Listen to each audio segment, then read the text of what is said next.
कुछ लोग होता है, कैसे होता है, कैसे होता है, किसने खोजा था और दिवस किसके याद में मना रहे हैं? क्या है, वो काम है।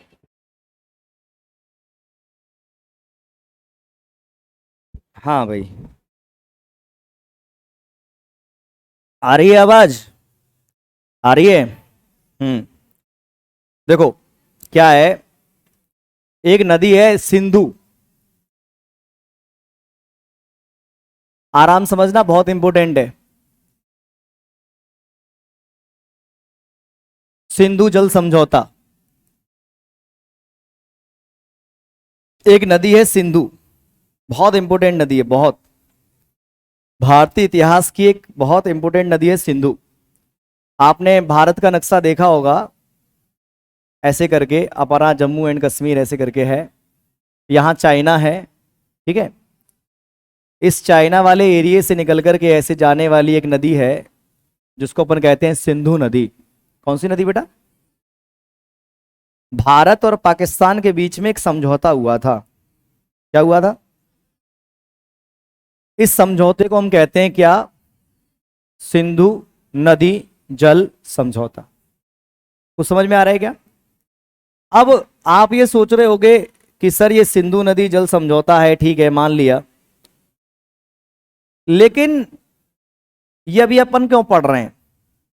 ठीक है, ये जो सिंधु नदी जल समझौता है ये 1960 में हुआ था, ठीक है। ये नदी आती है चाइना से, चाइना वाले क्षेत्र से।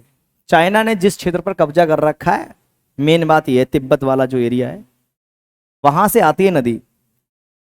हमारा जो जम्मू एंड कश्मीर वाला एरिया है जिस पर अवैध कब्जा कर रखा है पाकिस्तान ने, वहां से होते हुए पाकिस्तान में एंट्री लेती है, फिर पाकिस्तान में होते हुए इधर अरब सागर में गिर जाती है। और जो बच्चे नए हैं, जो पहली बार पढ़ना चालू हुए हैं आफ्टर 12th, स्कूल में तो तुमने कुछ पढ़ा नहीं है, तो यहीं समझ लो, जहां नदी खत्म होती है उसको कहते हैं बेटा मोहाना। क्या कहते हैं बेटा? मोहाना। और जहां से नदी स्टार्ट होती है उसको क्या कहते हैं? उसको कहते हैं उद्गम। क्लियर है? क्लियर है? अच्छा, आराम समझना। आप ये समझ लो कि मैं आपको नदी पढ़ा रहा हूं थोड़ी देर के लिए, है ना? तो तुम समझ लो, समझने के बाद एक फोटो मैं ग्रुप में भेज दूंगा, उसमें से केवल आपको ये याद करना है कि कौन सी नदी कहां से निकल रही है, कहां खत्म हो रही है, कितनी लंबाई है, बस। और अपन को प्रकांड पंडित नहीं बनना है। अब है क्या, यहां से सिंधु निकलती है, यहां समाप्त हो जाती है। सुनते चलना जरा ध्यान से, ठीक है। यहां से एक नदी निकलती है, वो ऐसे आकर के सिंधु में मिल जाती है। सिंधु नदी, सिंधु नदी काय में मिल रही है भैया? सागर में, मतलब काय में? समुद्र में है। और ये दूसरी वाली नदी किस में मिल रही है? सिंधु में। तो आराम समझना, जो नदी एक दूसरी नदी में मिलती है उसे उसकी सहायक नदी कहते हैं। क्या? जैसे उदाहरण समझो, हमारी मां गंगे ऐसे आती हैं और ऐसे बंगाल की खाड़ी में मिल जाती, वहीं कहीं से यमुना जी आती हैं और यमुना जी गंगा में मिल जाती हैं। तो हम क्या कहेंगे कि यमुना जो है किसकी सहायक है? दिक्कत है कोई इसमें? कोई दिक्कत है क्या? अपनी जो है चंबल मां, चंबल मां है, अपन तो नदियों को देवी मानते हैं। जब भी नदी, जब ट्रेन गुजरती है किसी नदी के ऊपर से, मेरे हाथ तुरंत ऐसे, क्योंकि भाई हमें यही सिखाया गया है कि प्रकृति क्या है? प्रकृति देवी देवता है। हम हर प्रकृति की चीज को पूछते हैं, पीपल को पूछते हैं, बरगद को पूछते हैं। इतना अच्छा धर्म है भाई साहब दुनिया का, पूरी दुनिया में केवल एक धर्म सिखाता है पूरे प्रकृति को पूजना। जानवरों को पूछते हैं हम तो यार, तो सांप की पूजा करें, चूहे की पूजा करें, बंदर की पूजा करें, लेकिन कुछ लोग उसका सत्यानाश करे दे रहे हैं, उसका गलत डेफिनेशन निकाल करके। अपना भाई धर्म एकदम, हाँ कोई कमी नहीं है अपने धर्म में, 3 डाइमेंशनल है हर तरह से। तो जैसे अपनी चंबल है, चंबल मैया बोलते हैं अपन उनको, ये चंबल से हैं। तो भैया जो चंबल है ना, वो इंदौर से निकल के ऐसे घूमते हुए ऐसे जाते हुए यमुना में इटावा के पास मिल जाती है। तो चंबल किसकी सहायक हो गई? बहुत बढ़िया, बहुत बढ़िया। तो नदियों का जो सिस्टम है ना बेटा, अच्छा कुछ नदी है वो चंबल में मिल जाती है, कुछ नदी है जो इसमें मिल जाती है, और नदी जो गंगा में आके मिल जाती है, और नदियां ऐसे मिल जाती हैं। तो जो पूरा नदियों का जो ऐसा बहाव का एरिया बन जाता है, जो उनका पूरा क्षेत्र बन जाता है, ये नदी उसमें मिल रही है, नदी उसमें मिल रही है, उसको कहते हैं बेटा, उसको क्या कहते हैं अपन? उसको कहते हैं नदियों का अपवाह तंत्र, ड्रेनेज सिस्टम। अच्छा, और ड्रेनेज सिस्टम का नाम मुख्य नदी पर होता है, और मुख्य नदी वो नदी होती है कि जो किसी पॉइंट से निकल करके कहां जा रही है? समुद्र में। अब जैसे ये इस वाले ड्रेनेज सिस्टम में कौन सी नदी जा रही थी समुद्र में? गंगा। और कोई सी नदी जा रही है क्या? नहीं। तो ये सारी नदियां किसकी, किसके नाम से जानी जाएंगी? गंगा के नाम से जानी जाएंगी। और अपन कह देंगे चंबल नदी जो है वो गंगा ड्रेनेज सिस्टम की नदी है, गंगा अपवाह तंत्र की नदी है। क्यों? क्योंकि चंबल मिल रही है किसमें? यमुना। और यमुना मिल रही है किसमें? दिक्कत है कोई? अच्छा, ऐसे ही अपनी कौन सी नदी? सिंधु। सिंधु नदी तो भाई साहब बहुत एंशिएंट टाइम से बहुत प्रमुख है। सिंधु से ही बना है हिंदू। हाँ, नहीं आ रही बस समझ? सिंधु स्थान से ही बना है हिंदुस्तान। पुरानी बात है, इतिहास कभी पढ़ाने का मौका मिलेगा तो पढ़ाएंगे, ज्यादा चक्करों में अपन को नहीं पढ़ना है ना। सिंधु नदी मेन नदी भाई साहब। अब है क्या, हमारा हो गया बंटवारा 1947 में, अंग्रेज आए ससुरे, 2 भैयाओं को लड़ा के चले गए, और हमने कहा दीवार खिंचाएगी बीच में से, अपन ने दीवार खींच ली कि तू जो भैया छोटा है, तेरे को दे दिया एरिया तेरे हिसाब से, पाकिस्तान बना लिया। अब लेकिन नदियों को थोड़ी पता है कि ये पाकिस्तान है ये हिंदुस्तान है, वो तो जिस दिशा से बह रही उस दिशा से बहेंगी। अब सिंधु नदी अपवाह तंत्र भी है। क्यों? क्योंकि सिंधु एक पॉइंट से निकलने के बाद कहां मिल रही है? समुद्र में। तो जो 6-7 नदियां हैं तो ज्यादा, लेकिन प्रमुख 6 नदियां हैं। सिंधु नदी तंत्र की कितनी नदियां हैं बेटा? 6। कौन कौन सी? सिंधु, झेलम, चिनाब, रावी, अरे सतलज और व्यास। हुआ क्या 1960 में, हम और पाकिस्तान बैठे कि देख भाई अपनी लड़ाई वड़ाई तो हो गई, जो है तो ठीक है, लेकिन जो पानी है यार, पानी तो सबको जरूरत है, तो ने क्या किया जाए? कह रहे एक समझौता कर लो, समझौता कर लो। उन्होंने कहा 3 नदियों का पानी प्रमुख रूप से तुम्हारा है। किसका? भारत का। ठीक है, आप जो करना चाहो करो। और 3 नदियों पर का पानी पर ज्यादातर अधिकार किसका? हमारा। नहीं आ रही बात समझ में? उस पर भी तुम्हारा अधिकार है, 3 नदियों पर भी है, लेकिन कुछ सीमित।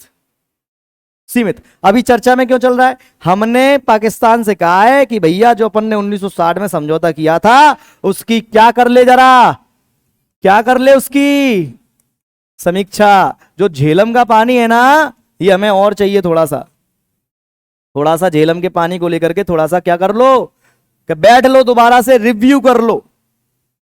किस बात का रिव्यू कर लो? सिंधु नदी जल समझौते का।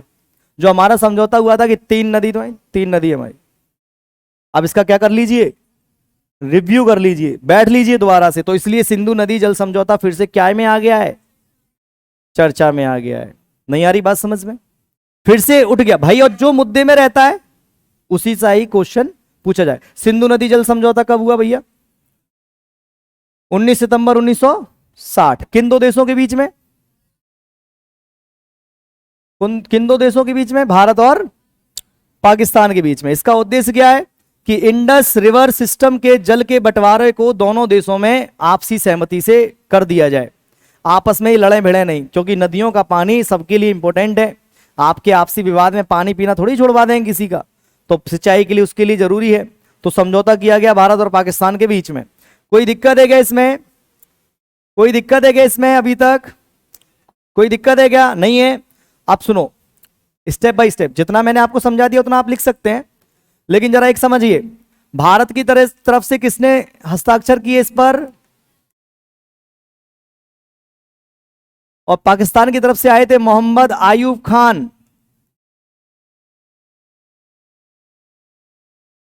ये वहां के राष्ट्रपति थे। याद रहेगा क्या सिंधु जल समझौता?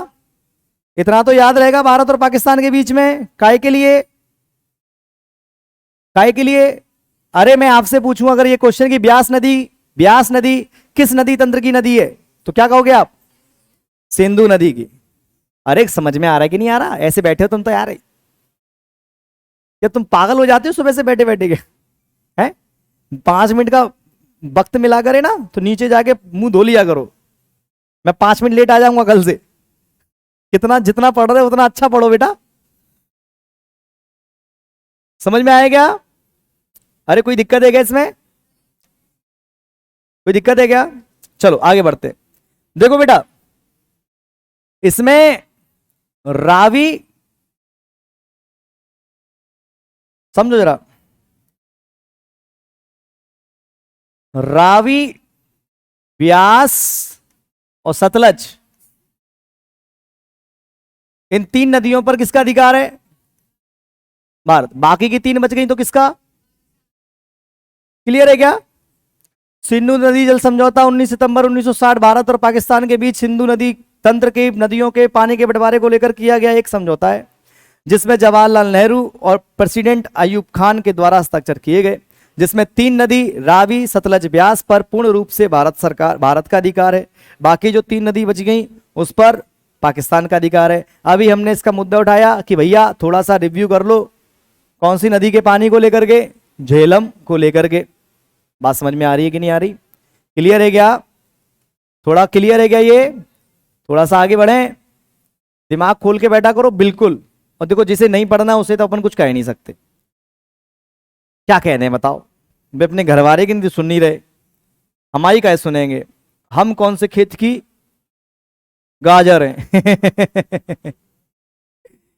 देखो, ऐसा नहीं है कि जो 3 नदी हैं ऊपर की, सिंधु, झेलम, चिनाब, रावी, फिर सतलज। सिंधु, झेलम, फिर चिनाब, रावी, ब्यास, सतलज, जो 3 नदी हैं, ऐसा नहीं है कि हम उसका पानी हम बहुत सीमित मात्रा में करते हैं, बहुत ही सीमित मात्रा में। अच्छा, जो झेलम नदी है ना, इसका पुराना नाम है वितस्ता। वैदिक काल, वेदों में वैदिक काल का नाम है वितस्ता। कौन सी नदी का? झेलम का। और चिनाब नदी है ना, चिनाब, इसका नाम है अस्किनी। और अभी चिनाब पर ही दुनिया का सबसे ऊंचा रेलवे ब्रिज बनाया है अपन ने। अब लोग बाग आएंगे, रेलवे का सबसे ऊंचा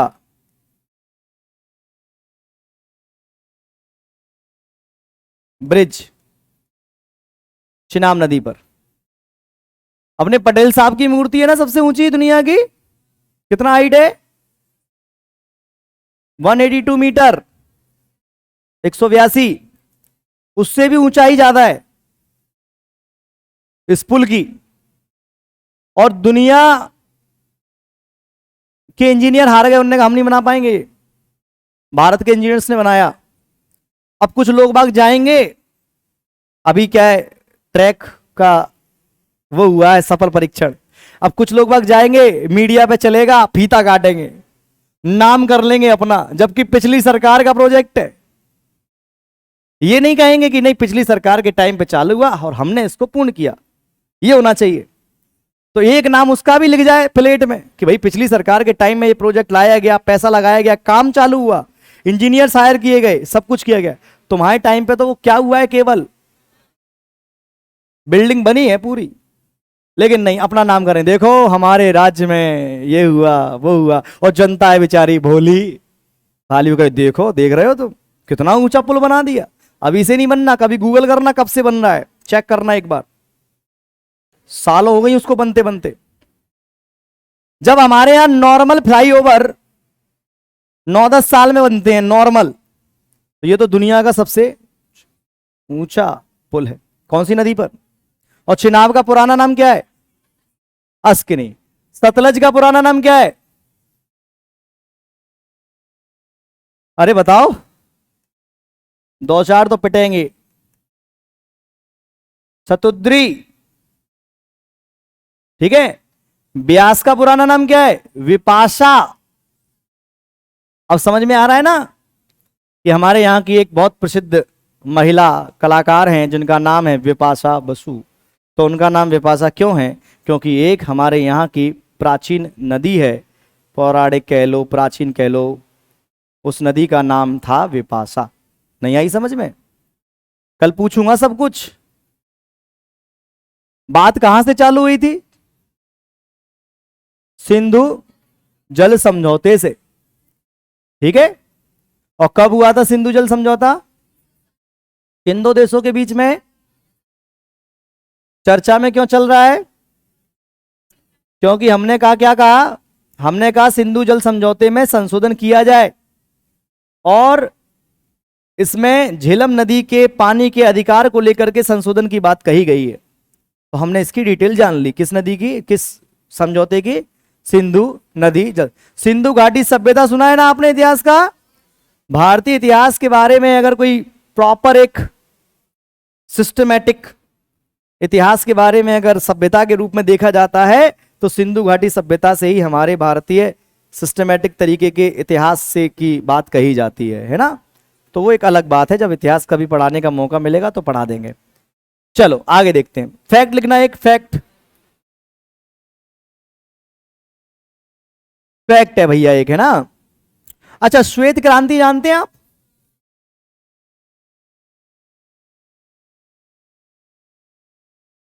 श्वेत क्रांति, श्वेत क्रांति 2.0, श्वेत क्रांति 2.0, इसकी शुरुआत हमारे देश के यशस्वी क्रिकेटर महान सचिन तेंदुलकर से भी 50 शतक ज्यादा लगाने वाले और 2020 क्रिकेट में 6 बॉल में 10 छक्के मारने वाले आईसीसी के चेयरमैन जय शाह के पापा अमित शाह जी ने इस श्वेत क्रांति 2.0 की क्या की? शुरुआत की। नहीं आई बात समझ में? अरे भैया, लड़का उनका विश्व लेवल की संस्था का अध्यक्ष है, ICC, international cricket council, international cricket council. I think काय को दुबई में हेडक्वार्टर है आईसीसी का, और शायद 1908 में बनी थी ये, आई थिंक। चेक कर लेना एक बार, गूगल कर लेना। इसका बॉस है कौन? पापा कहते हैं बड़ा नाम करेगा, बेटा हमारा ऐसा काम करेगा। देखो, पापा रह गए देश लेवल पे, मोड़ा देखो तुम। ये होते भैया, ऐसे होते पुत्र, अपने पिता का नाम रोशन करें। इतनी मेहनत से पहुंचा भाई साहब, खुद देखा मैंने, 10-10 घंटे क्रिकेट खेलता था यहीं मल्लगढ़ा पे अपने। श्वेत क्रांति की शुरुआत की किसने? हमारे देश के गृह मंत्री जी ने, गृह मंत्री जी ने। अब क्या है 2.0, इतना सा अपना फैक्ट है ना, कि दूध के उत्पाद, दूध के लिए होता है बेटा दुग्ध उत्पादन, दुग्ध उत्पादन को बढ़ावा देने के लिए ये प्रोग्राम चलाया गया। 2.0 इसलिए कह रहे हैं बेटा क्योंकि श्वेत क्रांति पहले हो चुकी है, 1970 के दशक में हो चुकी है। हमारे यहां पर मिल भैया, देश मुंह चला देता आदमी, देश में जो हो रहा, देश में भैया जो देश मिला था ना, कुछ नहीं था हमारे देश के पास। गेहूं विदेशों से मंगाते थे 1947 में, तो प्रोडक्शन को बढ़ाया है हम लोगों ने। तो श्वेत क्रांति करी 1970 में, एक बहुत बड़े विशेषज्ञ हुए, अब तो नहीं है इस दुनिया में, वर्गीस कुरियन, अपने इंडिया के बहुत बड़े मिल्क प्रोडक्शन के विशेषज्ञ। इन्होंने, जो आप आज दूध की इतनी मात्रा देखते हो ना भारत में, दुनिया का सबसे ज्यादा दुग्ध उत्पादक देश है हमारा देश, जो इतना सब कुछ है हमारे यहां दूध के मामले में हम इतना अच्छा कर रहे हैं, वो कौन की वजह से? और उस जमाने की सरकारों की वजह से। तो इस जो श्वेत क्रांति पहले हो चुकी, अब दूसरी बार कर रहे हैं, उसकी शुरुआत कर दी है किसने? हमारे देश के गृह मंत्री ने, मोदी जी। शायद विदेश वहां है ना अमित शाह, अमेरिका में, इसलिए उन्होंने कहा जब तक चलो अपन एक आध चीज को उद्घाटन अपन कर देते हैं। तो अभी 2.0 चालू किया गया श्वेत क्रांति। तो आपको ये पता होना चाहिए कि पहले भी हो चुकी है, कब? 1977 के 10, इसीलिए इसका नाम है क्या? 2.0। अच्छा, इसी को कहते हैं ऑपरेशन फ्लड।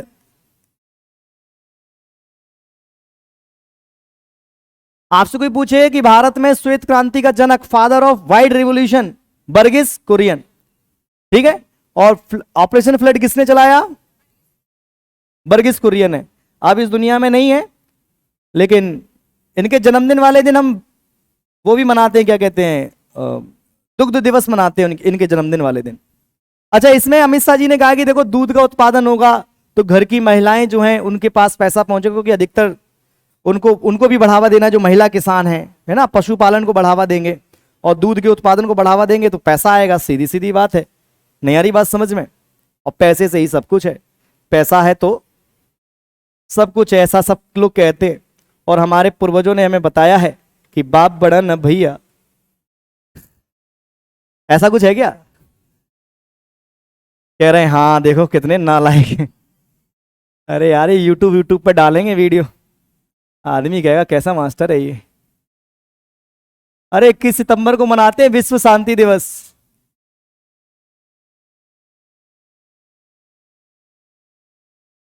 कौन सा दिवस?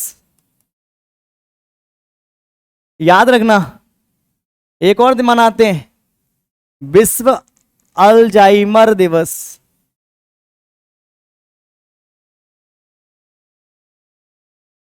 अल्जाइमर समझते हो क्या? नहीं समझते? कितने मासूम बच्चे हो बताओ। तुम ये नहीं समझ पा रहे कि मध्य प्रदेश की पहली महिला मुख्यमंत्री कौन थी, तो अब क्या समझोगे तुम? कितने मासूम हो तुम लोग।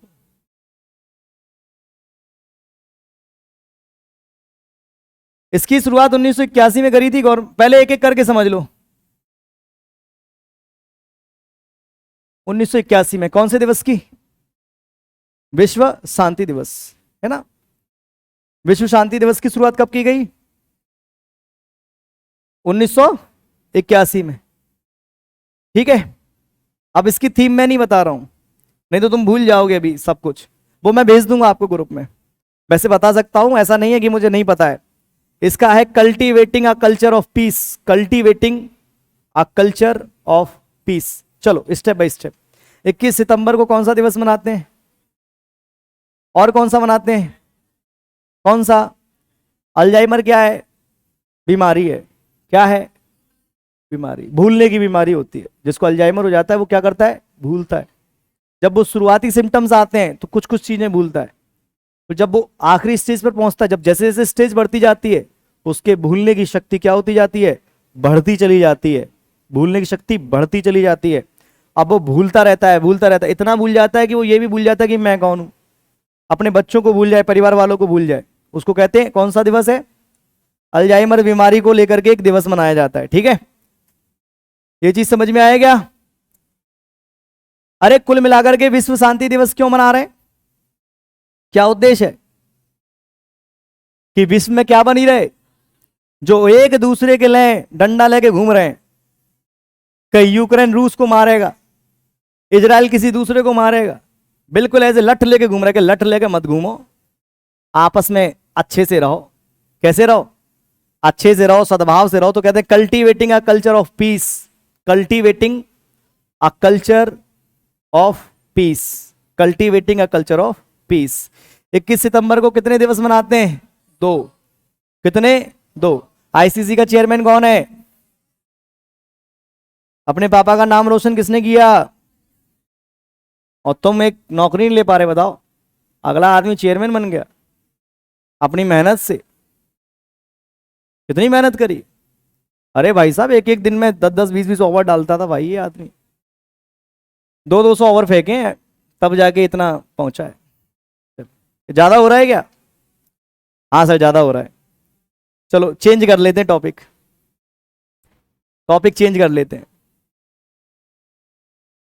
गर्मी लग रही है, घर जाना है। अभी थोड़ा और पढ़ लो यार, 10 मिनट और।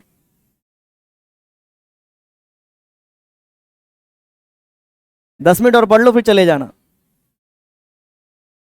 अच्छा ये बताओ, द्रोणाचार्य सुना है क्या आपने? द्रोणाचार्य है कौन है? द्रोणाचार्य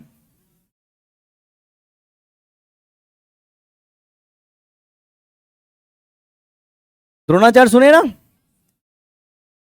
क्यों फेमस है? कौन के गुरु थे?